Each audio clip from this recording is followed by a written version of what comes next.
와우. 안녕하세요. 소설라이프TV 구독자 여러분들, 저는 수능 100일 공부법 저자이자 휴마 아카데미 김경모 대표입니다.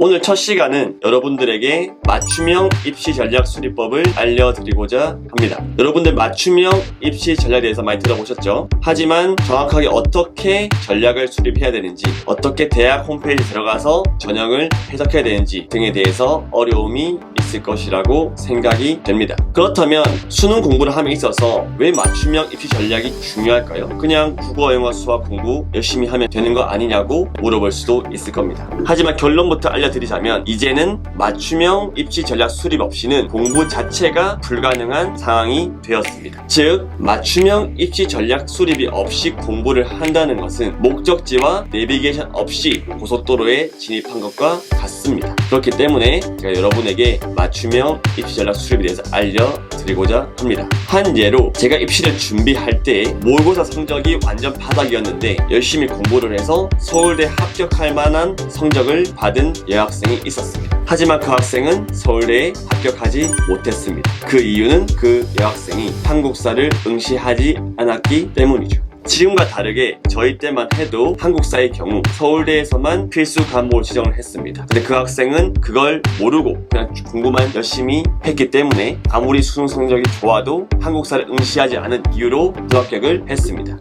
이게 바로 맞춤형 입시 전략 수립이 중요한 이유입니다. 그렇다면 어떻게 맞춤형 입시 전략을 수립해야 되는지를 알려드리겠습니다. 가장 중요한 거는 본인이 가고자 하는 목표 대학 및 학과를 선정해야겠죠. 수시의 경우는 6개, 정시의 경우는 3개의 목표 대학을 선정을 합니다. 그런 다음에 해당 대학 홈페이지에 들어가서 수시, 정시, 입학 전형을 다운받습니다. 그 전형들 중에서 본인한테 맞는 전형을 선택을 하면 됩니다. 그런 다음엔 해당 전형을 분석하는 게 중요한데요. 구체적으로 어떤 걸 분석을 해야 되냐면은, 우선 수능의 경우 반드시 응시해야 되는 영역이 있을 겁니다. 국어, 영어, 수학, 탐구, 한국사, 제2외국어까지. 그래서 해당 학과의 전형에서 반드시 응시해야 되는 영역이 뭔지, 반대로 응시를 하지 않아도 되는 영역이 뭔지를 파악을 하는 게 중요합니다. 두 번째로 반영 방법에 대해서 알아야 됩니다. 구체적으로는 반영 과목 수, 그다음에 가산점이 있는지, 그리고 영어나 한국사 같은 경우에는 감점 기준이 어떻게 되는지를 파악을 해야겠죠.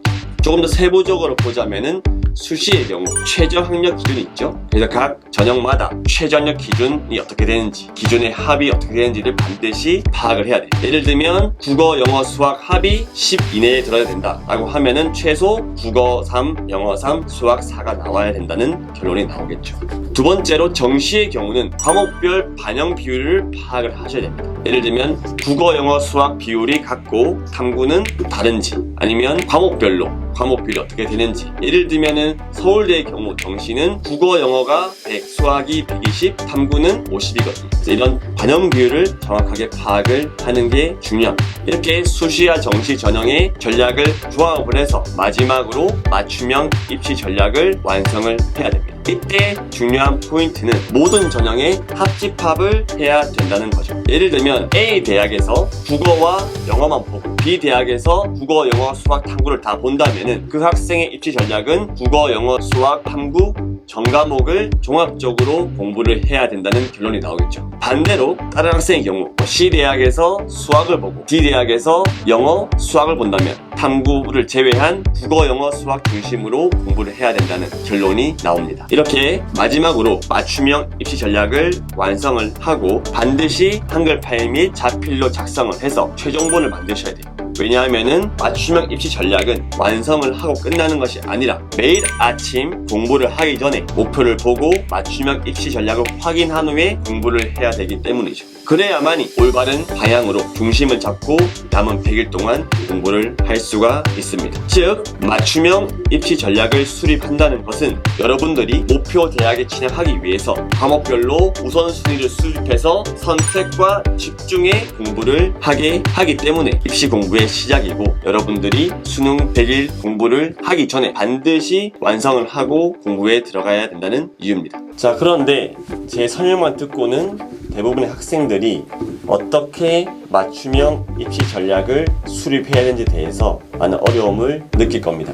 실제 제 사례를 들어서 맞춤형 입시 전략 수립법을 알려드리고자 합니다. 저의 경우 목표 대학과 학과가 서울대학교 체육교육과였습니다. 그래서 수시와 정시를 전 동시에 준비를 했는데 수시 전형을 보니까 7가지 중에서 저한테 맞는 전형이 한 가지 있었습니다. 그게 바로 농어촌 전형이었고요. 그 전형에서 수능 최저력 기준이 4개 국어, 영어, 수학, 탐구 4개 영역 중 2개 영역이 4등급 이내면 수능 최저력 기준을 충족하는 조건이었습니다. 단 이때 탐구의 경우 4개 영역을 반드시 다 응시를 해야 됐고 그 중에 한국사는 필수로 선택을 해야 했습니다. 다음으로 정시의 경우 수능은 반영 비율이 국어, 영어가 100, 수학이 120, 탐구가 50이었습니다. 수시와 마찬가지로 정시의 경우에도 탐구는 4개 영역을 반드시 응시를 해야 됐고 그 중에 한국사는 필수로 응시를 해야 했습니다. 단 다른 과와 다르게 서울대학교 체육교육과에서는 제외국은 보지 않았습니다. 이러한 저의 수시와 정시 전형을 종합을